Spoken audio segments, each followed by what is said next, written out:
What is going on, everybody? Welcome back to another episode of Independent Waters. I am your host, Mikey Manfredi, and with me, as always, is the other host of this show, Zach Batista. Zach, how are you doing, my man?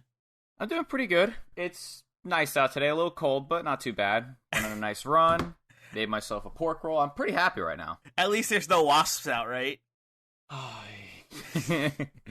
Thank fucking God there's no wasps out. Bastards. I just want to get into this real quick before we start the show. Before we started recording, me and Zach had a very interesting conversation about why wasps are the absolute worst.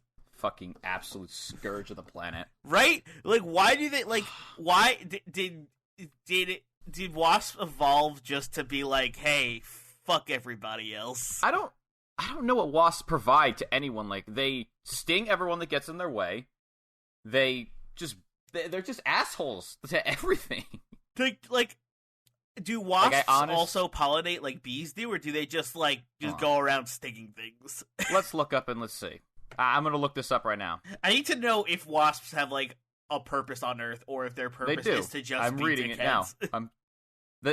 It's a very obvious purpose, so when you think about it, you don't really think. Wasps are here because they kill things that have, insects that eat our crops and carry diseases. Basically, they're assholes to other insects, and they also pollinate, apparently. So wasps are just assholes to everything. They are the necessary asshole in the world. They're the necessary asshole. God, but yeah, dude, I talked about this before we started recording, so I'll say it briefly. For the longest time, I thought bees and wasps were the same thing when I was a kid. So, whenever I saw a bee, like a bumblebee, when I shouldn't have really been afraid of it, I got so scared of it, I would just run away from it. And, once or twice, I think I recall, I stomped on a bumblebee and a wasp in, closest days back in the summer when bumblebees weren't going extinct. I really hope that gets fixed, hopefully. Save it. Zach went from kill the bees to save the bees. Yeah, because the character development is so real.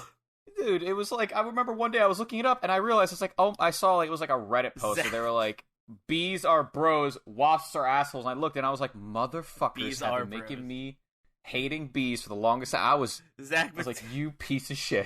Zach Batista shoots hard on bees. But yeah, the end of the story is that I basically, now bees are bros, and I don't mind them when they get close to me, but if I ever see a wasp anywhere close to me, I'm like, if you stand still, I'm killing your ass, I don't care. Zach, I want you to picture that you are,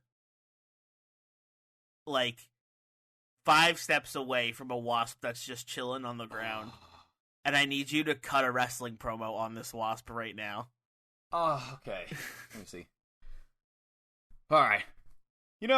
They say that everyone's an asshole in the world, and it's not really needed. You, though, my friend, are the unnecessary asshole of this world.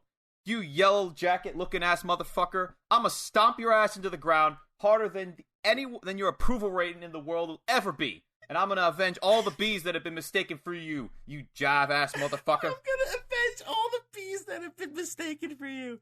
Oh, that was wonderful. I channeled my inner Rock there, because I'm like, if I could be anyone, I would be the Rock for a promo, because his promos are fantastic. That was wonderful. I'm sure that wasp is trembling in its boots. Anyway, don't worry, it'll sting me right after I finish.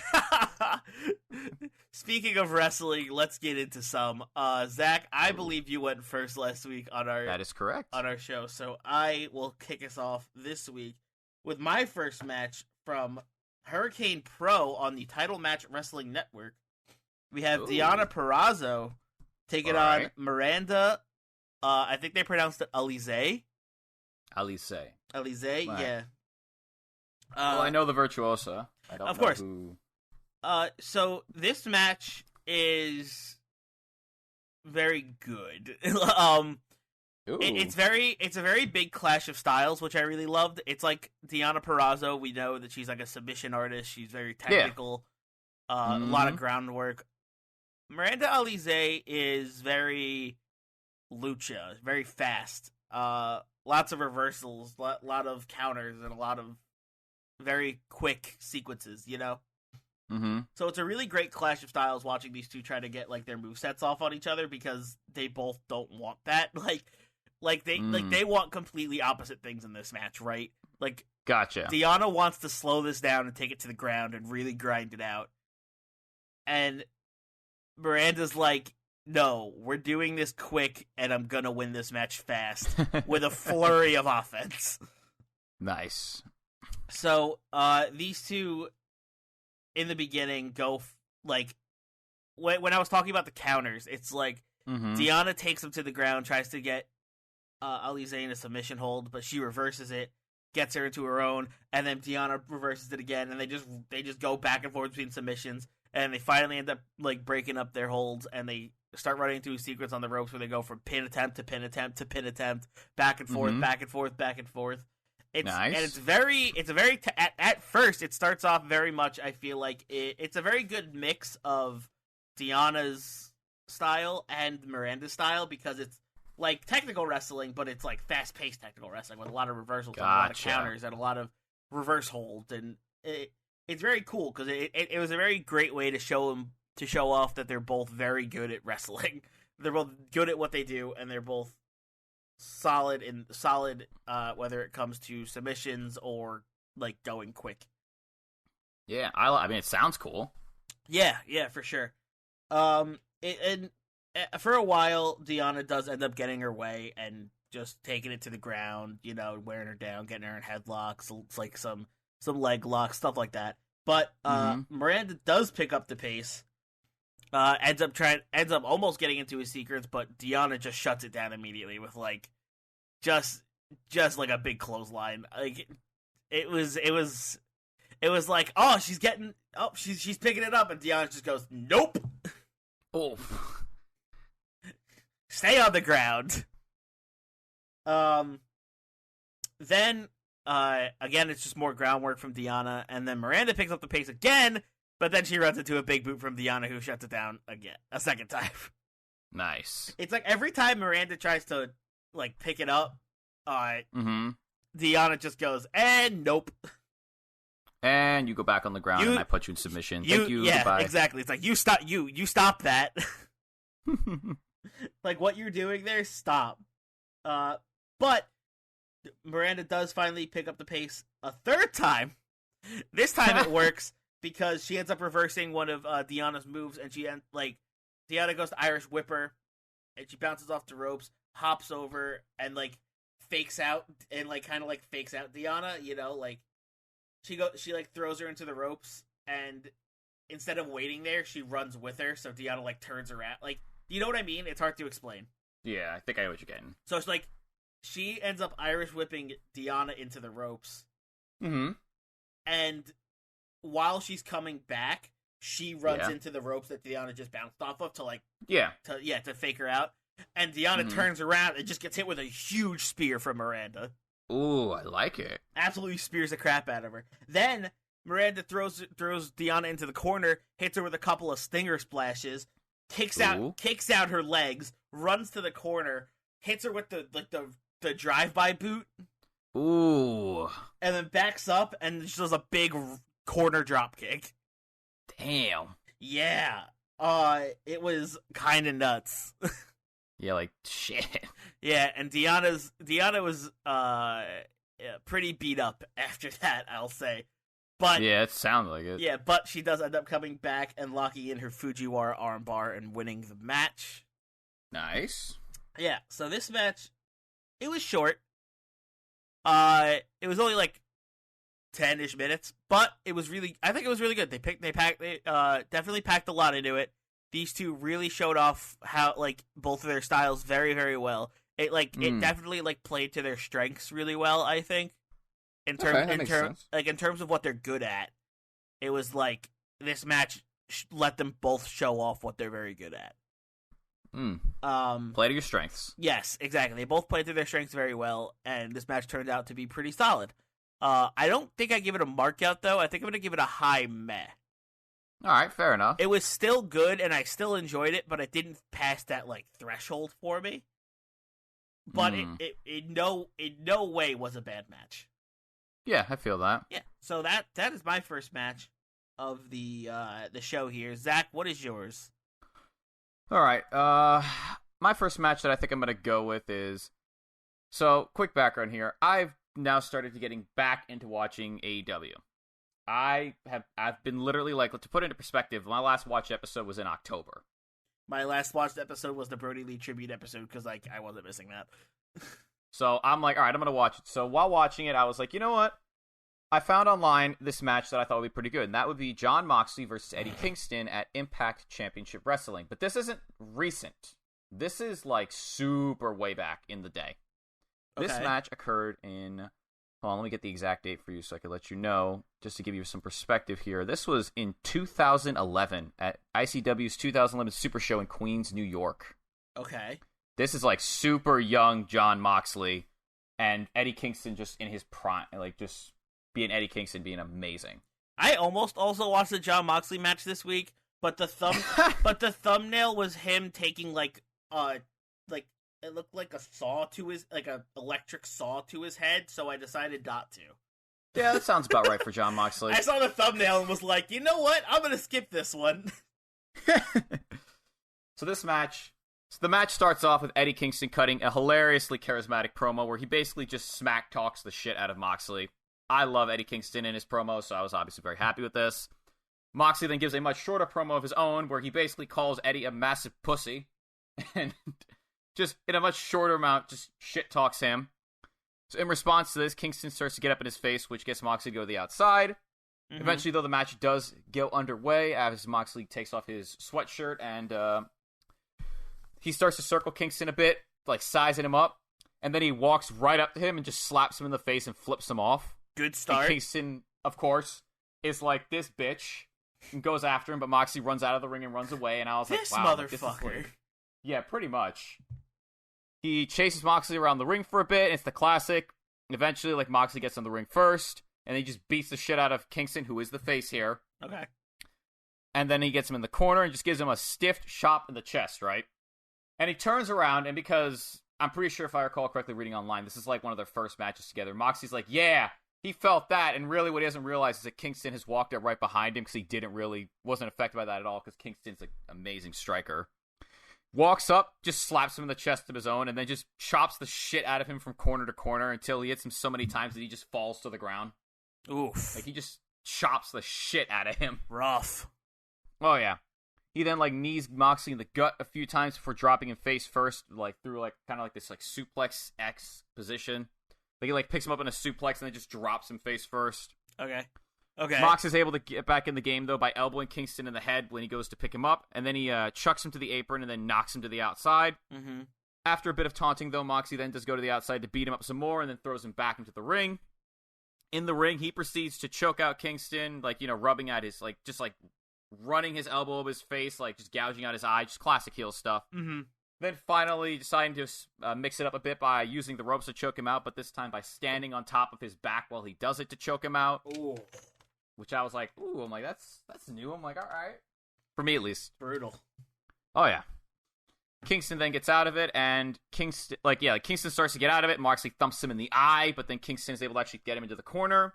The two then, like, fight in the corner for a bit, trying to get the advantage of the other ones, and it ends up with Moxley going for a double axe handle off the top. Mm-hmm. But in response, Kingston grabs him and then gives him an overhead belly-to-belly suplex.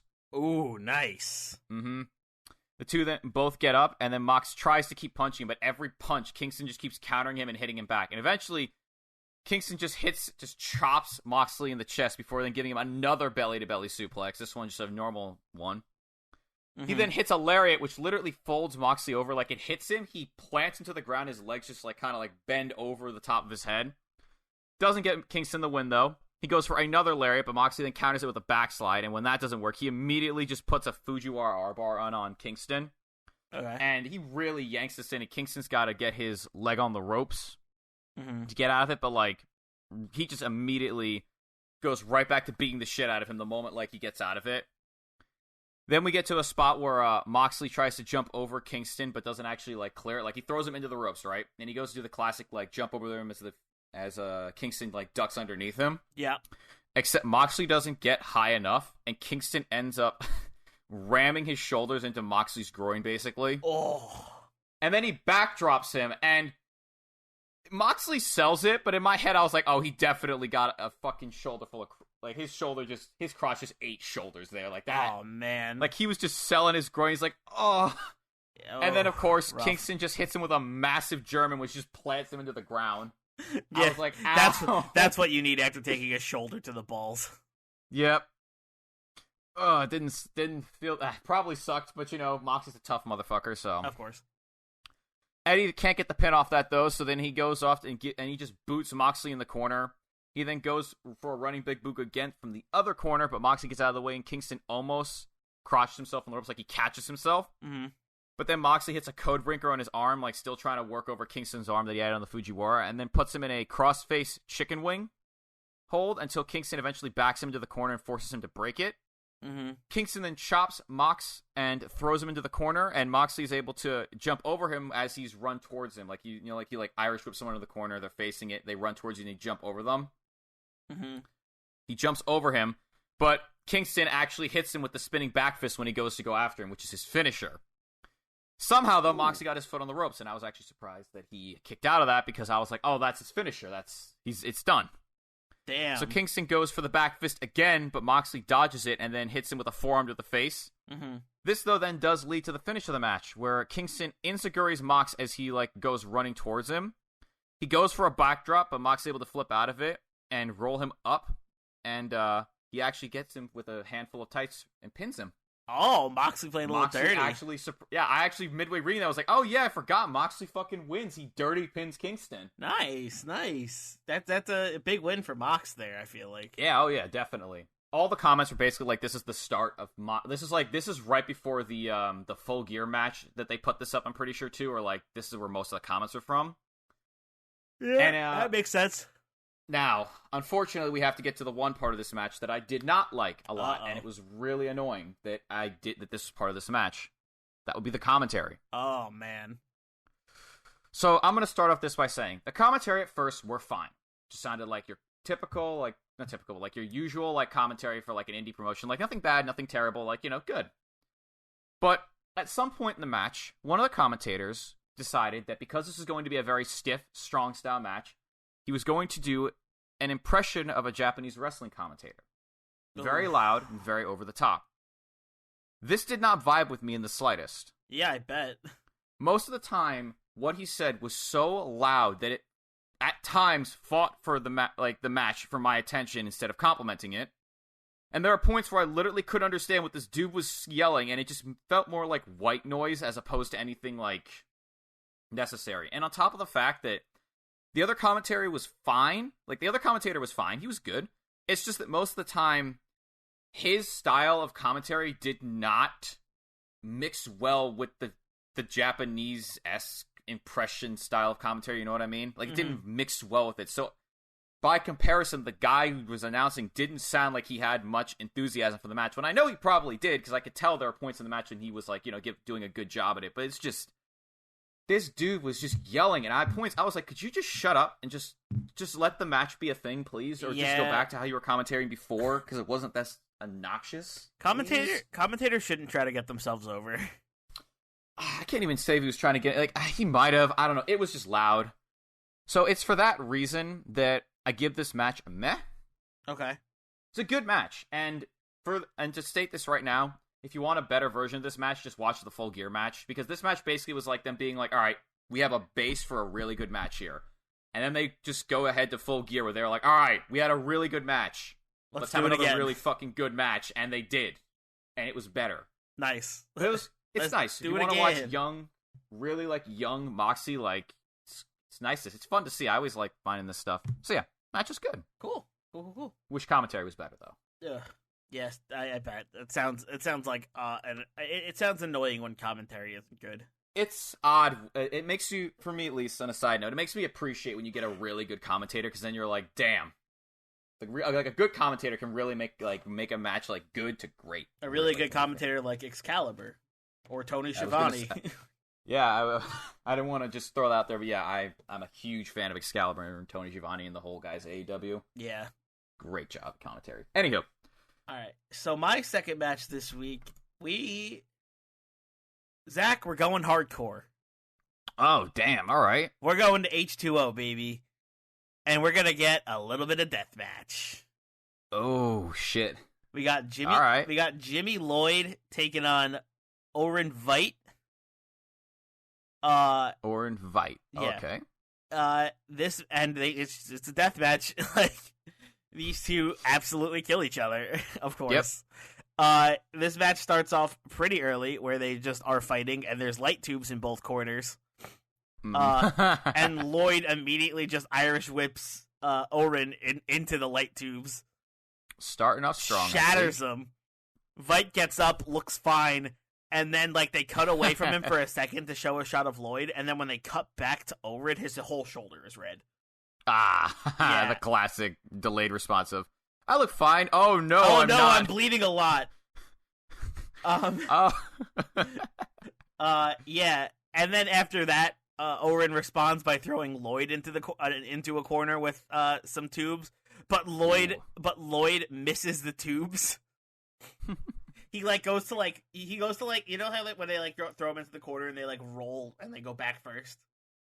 Yeah, he did that, but he rolled and missed the lights completely. So Veidt just picks up the tubes and goes wham. Ooh. You shouldn't have dodged that. Listen, if they didn't break the first time, I'm gonna break them on you. You're getting these light tubes are broken. Yeah, it's gonna happen. Then there was a really cool spot where they're going back and forth in the ring. It's like punch, punch, punch, punch, and then Llyod throws Orin over the top rope onto the apron, and Llyod looks like he's setting up some light tubes to hit the Randy Orton spike DDT onto the light tubes. Mm-hmm. Oh, I just realized what you were saying there. Yeah, but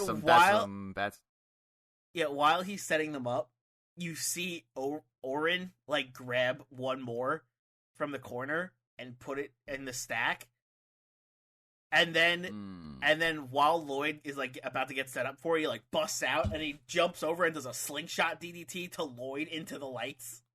Ooh. So I thought it was cool how Llyod was setting up lights and Orin was like, hold on, let me get one more in there because I'm about to reverse this. Let me get one more in there. Yeah, and at this point, Veidt's shoulder is just his entire. I think it's one of his shoulders is just red. Of course. His whole shoulder is just red, and their backs are already covered in glass. Nice. Death matches with a lot of light tubes always make me think that how brave the people in the front row have to be. Yeah, it's like you're going to a death match show. Why would you sit in the front row? Yeah, those fucking. I mean, we've had some experiences. Those fucking tubes when they explode, the glass goes fucking everywhere. Yeah, there was a kid got hit with a kid in the front row got hit with a section of a light tube. Oh, it didn't hit him hard, but it hit him. Yeah, shit. It's just damn, why? I don't know. Death matches aren't something I want a front row seat to. You know. I'm not trying to get into the action here. It's maybe let's not. There was a really cool spot where Orin brings in chairs. Mm-hmm. And then Llyod grabs the chair and hits him with it, and knocks him down for a second, and then he sets up the chair. Yeah. Stands on it. Okay. And then leans over the back, gets Orin in a suplex, lifts him up while he's standing on the chair, and hits him with a brainbuster on the chair. Oh no! There's probably glass all over the ring too. Yeah, man, there is. Oh, why would you ever let that happen to you? It was just really cool to see because he did this all while just standing on the chair. I mean, yeah, it sounds cool. Probably sucked for Orin, but you know. Yeah, it definitely probably did. Then Llyod sets up the chairs back to back, with the they're both set up and they're back to back. And then Orin gets up, gets Llyod in a fireman's carry, and DVDs him onto the chairs. Back first. But then Llyod rolls off the chairs, gets up, grabs Orin in a reverse fisherman suplex, and and throws him gut first onto the two steel chairs. Oh. Just ribs first, just slam. That's pain. It was rough, dude. Then there was a crazy reversal from Veidt. He like Llyod has him and he has him up on his shoulders. Then Veidt rolls through and just gets him into a Canadian Destroyer.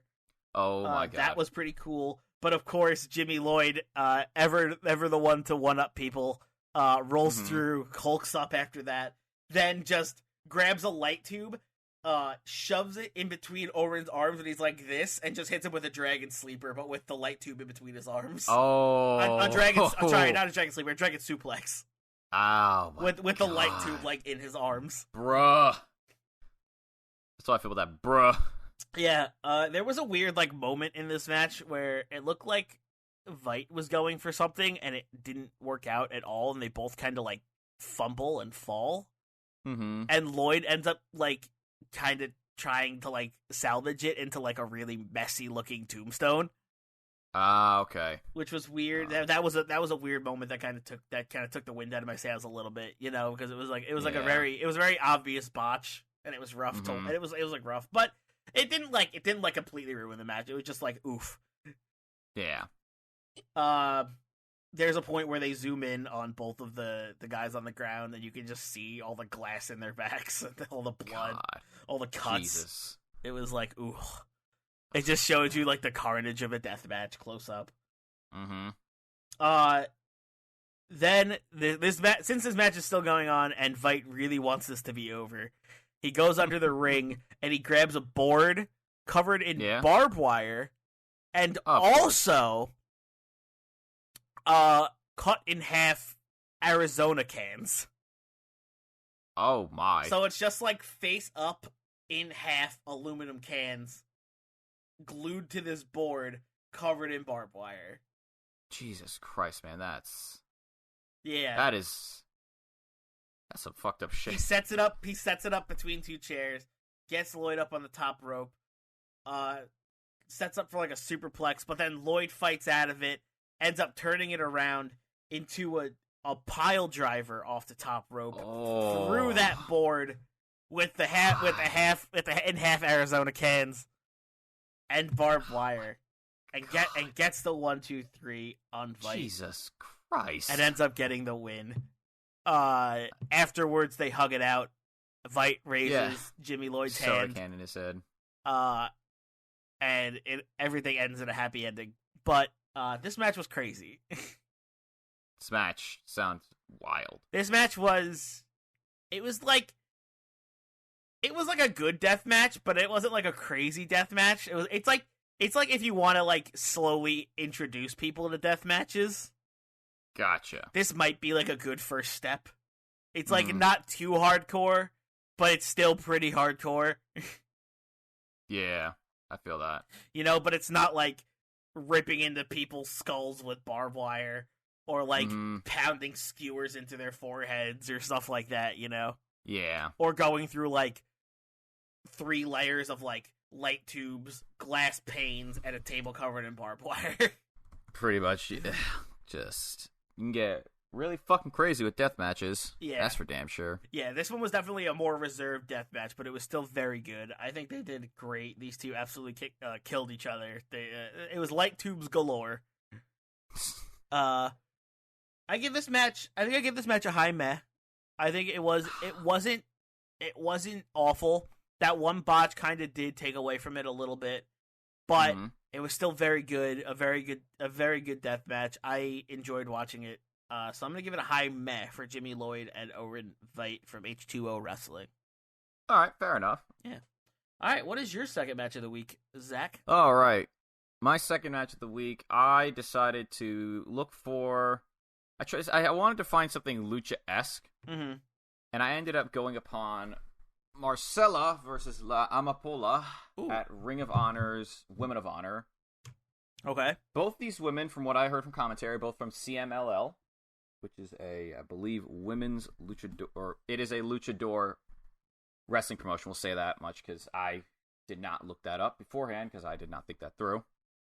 And first thing off the bat, these two are much older competitors than I guess you would you'd be used to seeing. when I looked it up, these two are about like late 30s, maybe 40s by the time this match happens. Okay. Maybe.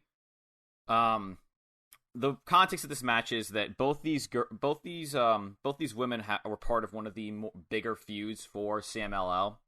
La Ampola, who is the heel, was champion for 4 years straight, and I believe Marcela was the one that actually dethroned her from her reign. So this is like a very big rivalry for that production. You know what I mean? Mm-hmm. So. Props to announcers because they gave me the context here and I was like, oh shit. I'm like, okay. So the two start off with a handshake, obviously, because there's a great amount of respect between these two, and we get some solid chain wrestling between the two with Marcela ending like she gets like the two of them like basically chain wrestle a lot, but like at the end of each one, Marcela's able to actually get the upper hand by arm dragging Ampola out of it. Okay. So, eventually, though, the two go at it again, and Marcela's able to get Ampola in a scissor hold, and she's able to flip her eventually, like, upside down, and then stack on top of her to try to roll her up, but she gets out of it, so the two are at a standstill again. Ampola then pulls out Marcela's legs and starts to work her out of it before she's able to get out of it. And one thing I will note about this before I get further into this, because there will be a point of this match where it really kicks off, is, Mm-hmm. the wrestling in this match is this weird mix between very smooth but clunky at times. Okay. So the best way I can describe it is these two are much older than like they're not like 20-year-old competitors. So there are points in this match where you can see the two of them are like standing to get the spot, or like it's a lot slower, or like they might mess up a spot or two here or there. But when they do moves, it's ridiculously smooth for someone their age, and it's just impressive is the best way I can describe it. Nice.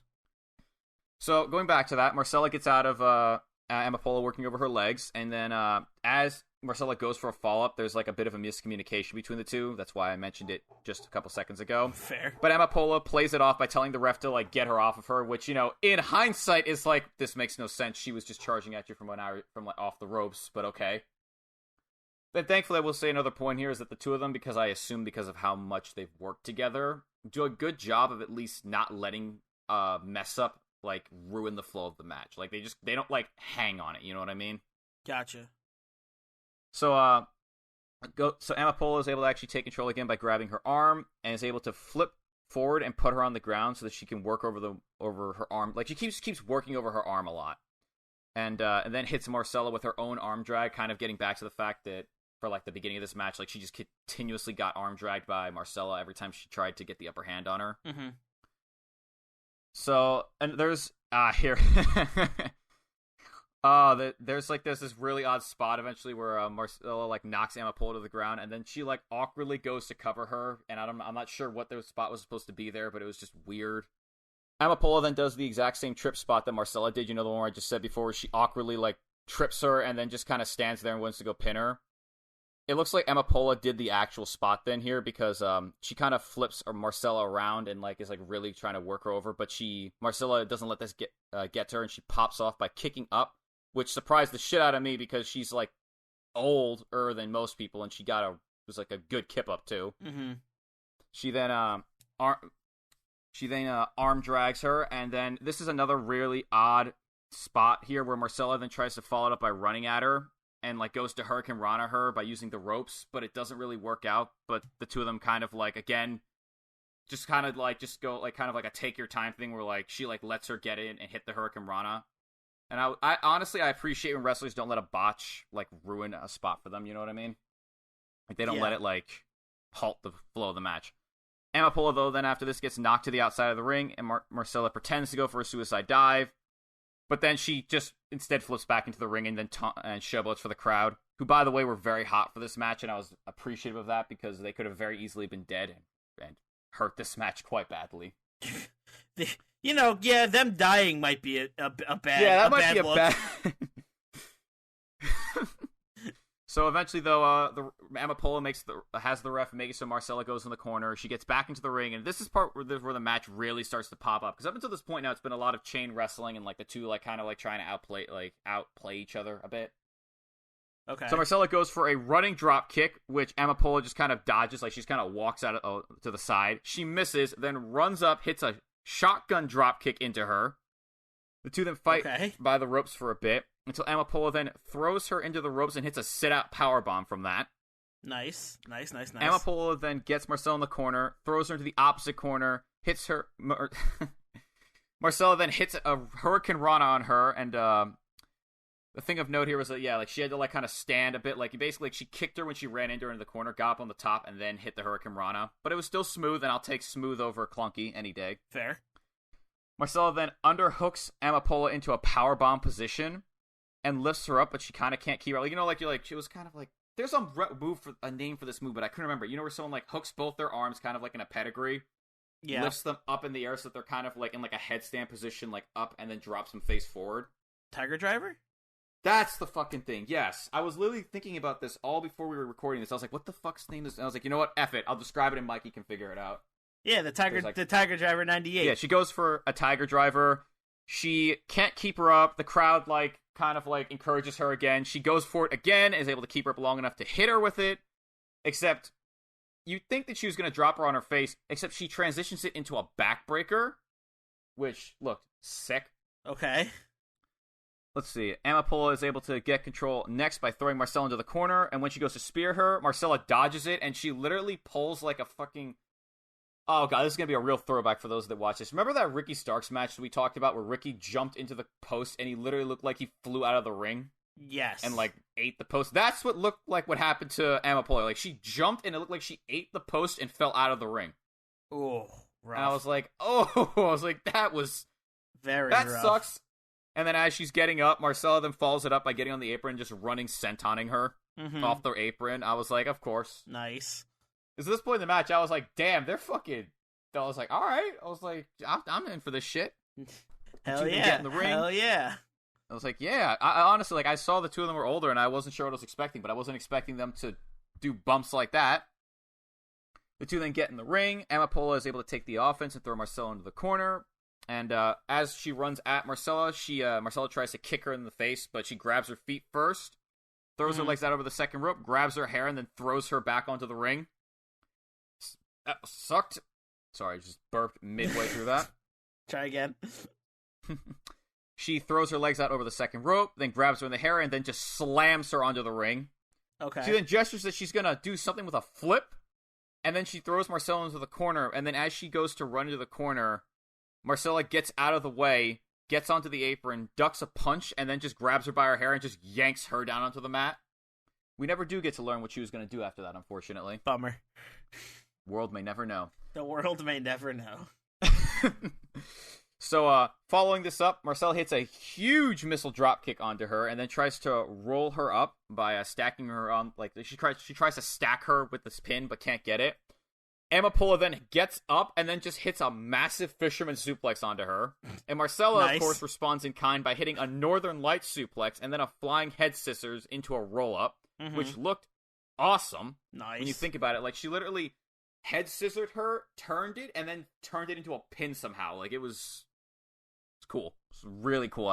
This is the lucha shit I was looking for. Sounds pretty dope. Ampola then hits a spear onto Marcela, and when that doesn't get her the pin, she goes to throw her into the corner, but Marcela's able to counter it and throw her into it instead. Marcela runs at her, but Ampola then dumps her onto the apron and then catches a strike from Ampola. Ampola then slaps her on the chest, which is a lot louder than you think it would be, and then hits a high crossbody onto her. Okay. And then I wrote here, the next spot is another great example of athletics here, because Marcela runs at Ampola. Ampola picks her up into an electric chair position, basically.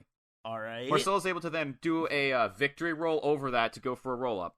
But then Ampola is able to kick out, get control, and then hit a semi-blue thunderbomb onto Marcela.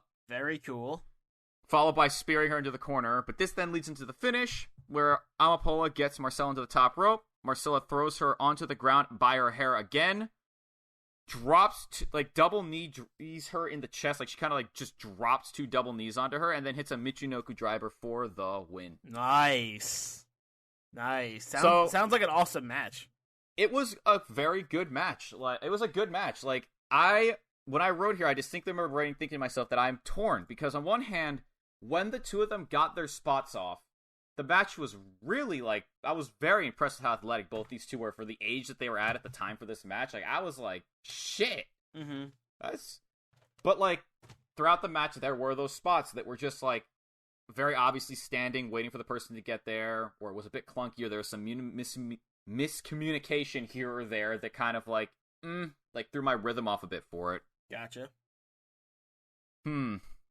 I think, like, I'm torn here. Like, I think he's deliberating in real time, people. Literally, because I remember I forgot to think about it. I am going to give this match a very, just narrowly the high meh. Okay. Just because of how impressed I was at the athletics that these two at this age could pull off. Because I've seen, thank you WWE, by the way, for this. I've seen older people at their age wrestle, and some make me go, you should not be wrestling anymore. And some I'm like, you still got it. These two definitely still got it for their age. That's for damn sure. Very nice. Wow, that was a lot longer than I intended that to be. No worries. It was a good match, and you had a lot to say. So evidently. Yeah, so that's both of our matches this week. Let's get into the match we both took a look at. We watched A-Kid versus Justin Wylde from the German Wrestling Federation. Yeah, this was I think it was the International Cup, I believe it was. No, Light Heavyweight World Cup, that was it. Yes. A-Kid representing Spain. Justin Wylde was representing where again? I believe it was Austria. Austria, okay. So you picked this match for us to watch. Yeah. So I'll be honest. Why don't we get into it a little bit as to why you picked literally picked this match because I was like, I want to do some international stuff because we've done a lot of like Australian stuff, British stuff, American stuff, some Japanese stuff, Mexican stuff, and I was like, I want to like go into like the German stuff because I didn't know that was a thing until like you had us watch that Tony Storm match like way back, like the first or second episode. Tony Storm versus Wesna. Yes, and I that's when I realized after looking at the comment section, I was like, "Holy shit!" Like there's actually like German wrestling's popping off. So I wanted to find something from this promotion. Then I found these two. Nice, two people not from Germany, not at all from Germany, but it was from this production nonetheless. And I'd never heard of either one of these gentlemen before this match. I'll definitely be looking probably in the future for some more of them. Mm-hmm. This match, transition to that amazing transition by myself, might I say, nailed it. This match was a quick, energetic shot to the arm, is how I put it. They really showcase each guy's wrestling capabilities. I agree with that. Definitely very fast paced, yeah. Lots of energy right from the gate. Also, a little bit of technical wrestling in the beginning too. I think. If anything, though, it just made me want to see them wrestle each other long, and it made me wonder just how good this match could have really been if they gave them like 5 to 10 more minutes to actually like really go. Yeah, like make it like a 15-20 minute match, and I want to see these two kick the crap out of each other.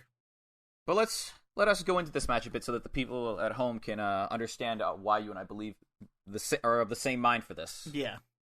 So the match starts off right away with some smooth mat wrestling where Kid basically gets the upper hand over Wylde consistently. Mm-hmm. Like there's this really cool transition I want to talk about where Kid grabs Wylde by the arm and goes for this enziguri, but he actually traps Wylde's arm into kind of like a Rings of Saturn-esque submission from it. Like he like goes to kick him, flips over his arm, traps his arm with his one leg, and then grabs the other arm and hooks it underneath it. And I thought it was really cool. Mm-hmm. Just kind of really showed off how athletic these two really are, because it was smooth as hell.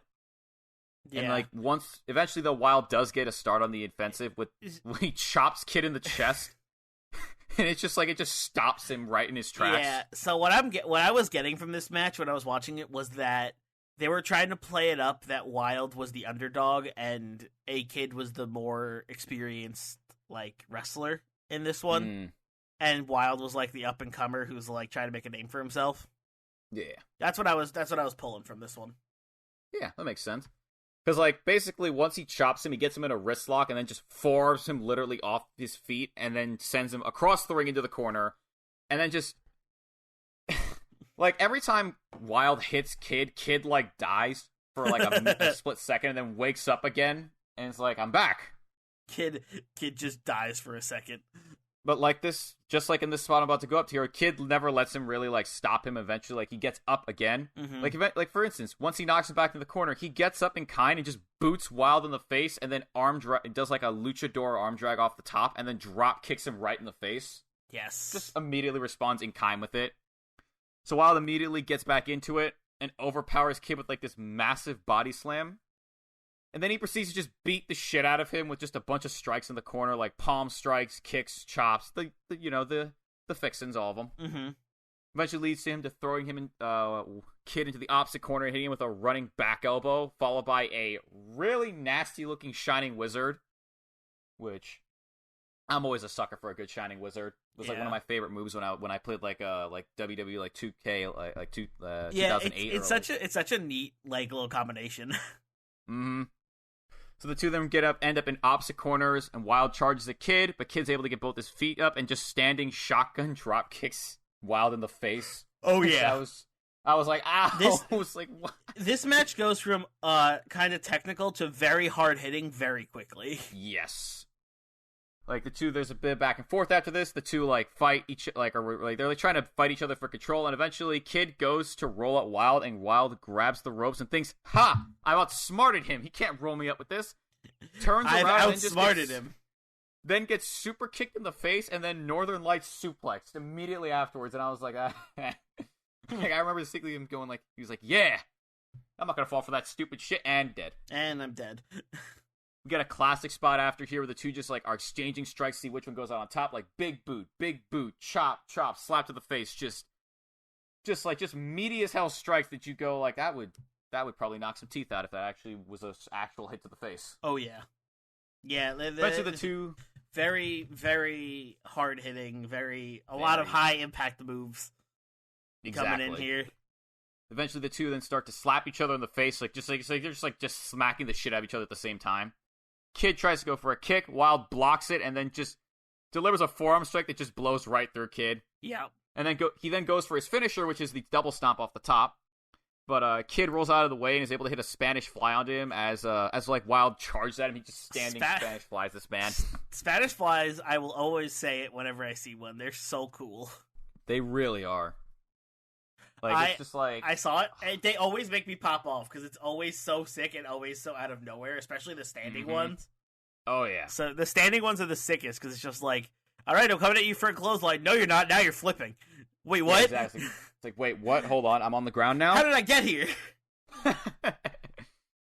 So the moment Wylde kicks out of this, Kid immediately cinches in an armbar, but Wylde's able to overpower him, and he deadlifts Kid up, so Kid has to break the hold to escape. But unfortunately for him, Wylde sees that he's going to get out of it, and instead of letting him do anything, he just kicks him in the head and then plants him with a DDT. Mm-hmm. He's like kind of like a garden hose. It's just like, yep, absolutely destroys him. Dies.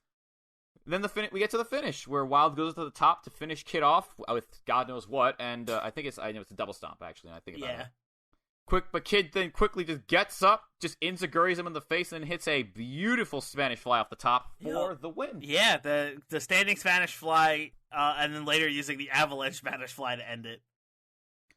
Yeah, like we said, like that was like we're already done. Like that's like the match.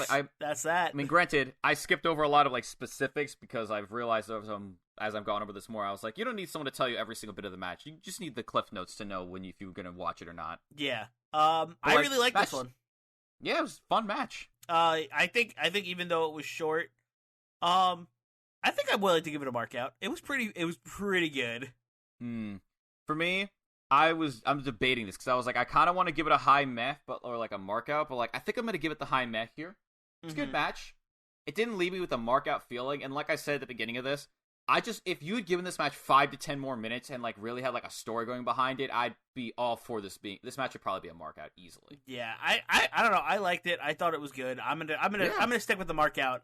These two absolutely put their all into this one, even though it was only like 10 minutes long.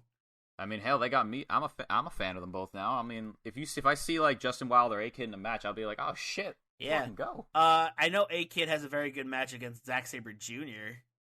Ooh, that you might love. I love Zack Sabre Jr.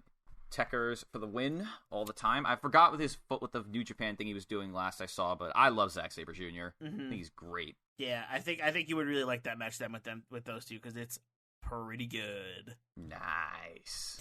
I don't think we talked about it on this show yet, so if you want to watch it, it's all yours. Don't think we have talked about it, and I might just do that. All right. That's all of our matches out of the way. The ones we both watch, the one we both watched are individual matches. So let's get to the Double Down. The Double Down. It's now time to find out if the match was, actually good or bad. I don't know. It's time for the Double Down. This is a segment of the show where me and Zach flash back to last week and watch matches from each other's perspectives. Zach, which match did I give you to watch? You gave me Ben Carter versus Blake Christensen at the Acid Cup 2 for GCW. I am just going to divulge to you to go first because I am so excited to hear what you thought about this match. Oh, man. These two performed a hell of a match that was just chock full of action, adrenaline, and just athleticism, man. Mm-hmm. I loved this match so goddamn much. This match is a great example of you don't need... A great story is always great in a match, but when the performers really go out there and just kill themselves... But sometimes all you need is very good lucha skills. It's so fucking good. Here's some spots that I really liked throughout this match. I love the beginning spot where they took the usual trying to roll out of a wrist lock and just threw some nastiness on it and had fucking Carter do some cartwheel out of the goddamn thing. They were flipping over each other, and I was like, this is a wrist lock, my guys. Like, what the fuck? You did not need to go as hard on a wrist lock spot, and I'm completely happy that you did that. Yeah. He cartwheeled out and did a hand. It was like a crazy convoluted way to get out of a wrist lock. Yeah, exactly. And then there's the fucking spot right after it where Blake literally outruns Carter after Carter hits him with a suicide dive, and then Carter outruns Blake and hits him with the fucking standing moonsault off the turn. I was just like, what? You told me about that spot, and I was like, what do you mean? I was like, it's one thing for someone to tell you when Blake outruns Carter and hits him with a suicide dive. It's another when you see that Carter outruns Blake before he can even react to it and hits him with his own move right after it. Mm-hmm. That's nuts. I loved Blake's unique offense where he jumped through the ropes and knocked Carter to the bottom rope and then hit the 619 on it. Where he kicks his leg out and hits it with the 619 on the bottom rope and then a 450 right afterwards. Yep. Awesome. Of course, I loved how well executed the strikes in this match were. Every single one was great. My favorite spot in particular being where Blake literally took Carter's just chest. That's just a white chest. He's like, I'm gonna chop your chest, and then when he finished it, it was just red. Yup. Just meat. I was just awesome. I freaking loved the spot where at the end the two of them were just hitting each other with strike after strike, and then freaking Blake just headbutts him and knocks him out, and the two of them just fall down. Yeah, love those types of spots. They're just both so tired that they're just like, all right. This match has so many spots to it, and you went through basically all the major ones, so I'm not gonna go over that too much. But this match, I just loved how this match's entire theme is basically Blake being like, hey, I'm really athletic and I'm gonna outsmart you, and Carter being like, haha, joke's on you, I'm actually gonna outsmart you. And then the two of them are just basically spending the whole match just trying to outfox the other one with their athleticism. Anything you can do, I can do better. Basically, yeah, they're both evenly matched in terms of athleticism. At least that's how they showed it in the match. And the two of them I just loved how they just really tried to just outfox the other one. It was just definitely just a whole match full of one-upsmanship. Just a lot of really intense, really fun spots to watch, and just further increases my love for Blake Christensen. Yep, indeed. Christian. Why do they think it's Christensen for some reason? I don't know. It's so weird. It's so weird. Yeah, Blake Christian and Blake Ben Carter Christian's amazing. Put on that match was absolutely insane. Love this man. Yeah. Amazing match. I'm gonna go ahead and assume you gave it a mark out. Yes, of course. Very good. This is the type of shit. There's a nice spot. There's a nice category for these matches in my heart. The main one for that being Strongheart versus what the hell's their name? From the Ring of Honor match. You know the match I'm talking about. The match that's just absolutely Do Fixer versus Blood Generation? Yes, that's it. That's this match is a nice spot in my heart for those types of matches where it's I don't need a story here too much. Just enough insane wrestling. Yeah. Story is nice when I have it, because especially I think the story for this match was that Carter was the up and comer trying to outdo Blake Christian, and I couldn't help but think to myself, it's funny how I watched Blake Christian's starting match, and that was his exact thing. Yeah. And now he's a stable, like a mainstay in their roster, and like Carter's like, I'm gonna show you what I got, and he definitely fucking showed her. Match is great though. Yeah, this match. This is a good match. Okay, so the match you gave me, I think, equally ruled. You gave me Chris Bay versus Shogun Jones from Future Stars of Wrestling. I enjoyed that match quite a bit, if I recall correctly. This match is typical speed versus power. Jones is going to try to toss Bay around the ring, and Bay is going to try to toss himself around the ring at Jones. This match starts off with Bay taking the fight to Jones quick. He wants to get this fight underway. He starts off with a flurry of blows right in the beginning, taking Jones to the corner, getting his sequences in, and then he goes for an arm drag. Yep. And Jones just goes, and nope. And just catches him. And then Bay goes for another arm drag. And on the other arm, Shogun Jones says, nope. Catches him. Yep. And then he does end up finally hitting one, which sends Jones to the outside. And Bay goes for a suicide dive. Jones like braces for impact, but then Bay like fakes him out. That was pretty good. And then I think Bay goes to meet Jones on the outside. Yep. And then Jones just like rips Bay's legs out, and Bay just like head first goes into the apron. Yeah, he goes to like kick him off the apron, and he just basically just takes his foot and goes nope, and just throws it back into him. And Bay just lands, just face planted into the apron, and that's when Jones gets the upper hand and just starts tossing Chris Bay around. Yep, like a rag doll, just like, oh, we're on this side of the ring. Guess what? Now you're over there. It's great. There was a point where Bay does get some momentum back and hits a big moonsault to the outside on Jones, which was cool. Then he hits that rolling slice spread that we talked about, which was also really sick. And he's building this momentum, right? And then he bounces off the ropes, goes after Jones, and then Jones says, and nope, and just turns him inside out with a big boot. Absolutely just flips him inside out. That poor Chris Bay probably was seeing stars for like weeks. Yeah. Chris Bay sells every strike Shogun makes, which is not a ton in this match if I recall correctly, but whenever Shogun actually hits Bay, Bay like is like, I'll die a quick death for you. yeah, you know what? I'll go down pretty easy. Then there was a 6 spot where Bay is on the apron on the outside. And Jones is in the ring, and Bay like hits Jones in the gut, and then he does the springboard leg drop to the back of his neck, and just drives him into the ground. Yeah. That was really cool. But of course, Jones does not stay down and comes back and just keeps kicking out. He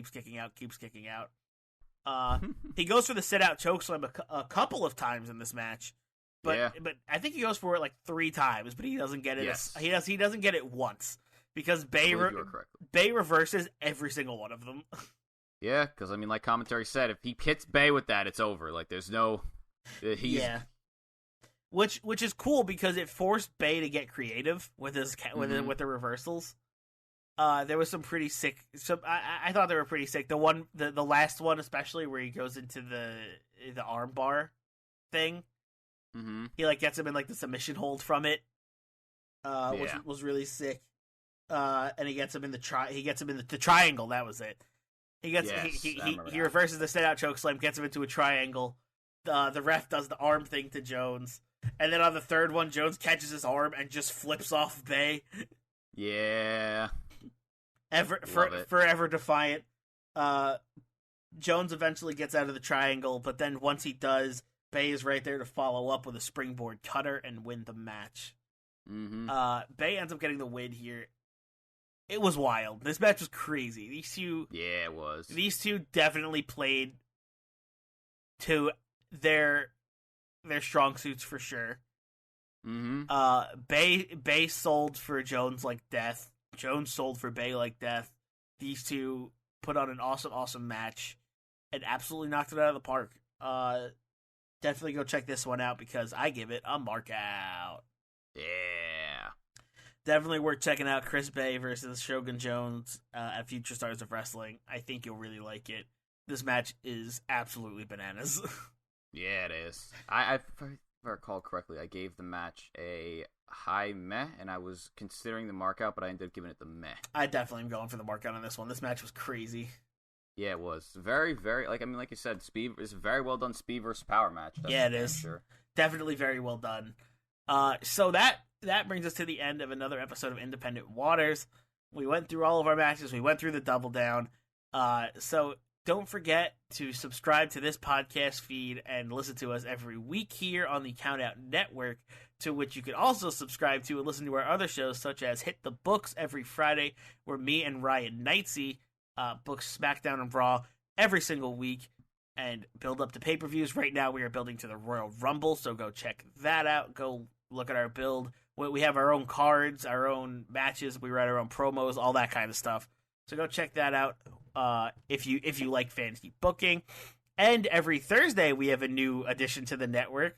We have how to talk to your friend about wrestling every Thursday. So go check out Amanda and Ashley over there. Here, we're very, very excited to welcome them into the Countout family and the Countout Network. And we think you'll really like their show. If you have a friend who doesn't know about wrestling, this is a really great way to get them into it. So go check that out every Thursday. And you can go check out every other Monday. An episode just got released this week, I believe. Go check out G1 and Only, Ryan Knightsey's show, where he goes over people who were in the G1 Supercard one time and one time only. This episode features Steven Regal, Big Titan, and Buff Bagwell. So go check that out if you're into any of those guys. Steven Regal, also known as William Regal, the beloved GM of NXT. So go check that out if you're into New Japan and if you're into the G1 Supercard. I think you'll really like that show. Go follow us on Twitter over at Countout Pod, where we share our thoughts on the wrestling world and the world in general. And you can go check out our year-end awards over on the website countoutpod.com, where we are running a poll to see which wrestlers were the best of 2020. Go vote there. We're running that till the end of January, so go vote and read that accompanying article if you can. Yeah, I think that about wraps up the plugs. Maybe go check out the YouTube channel, Countout Network, Countout Wrestling Podcast Network. We have a bunch of video content over there for you. Me and Ryan. That didn't come out yet. Never mind. You got it. Yeah. Go check out the YouTube. We have a bunch of video content over there. Countout Network, Countout Wrestling Podcast Network. We have video versions of all the podcasts. We have vlogs, all different kinds of video content. If you want to go check that out over there. And I think that about wraps up the plugs. I think that's all of them. That was a long list, but I think we nailed them. Zach, yes, you got anything? Nope. As usual. All right. Well, since Zach's got nothing and I'm all done, that brings us to the end of another episode. Thank you all for listening. We really appreciate you joining us here this week. And remember, there's a gigantic sea of independent wrestling out there. So never stop exploring.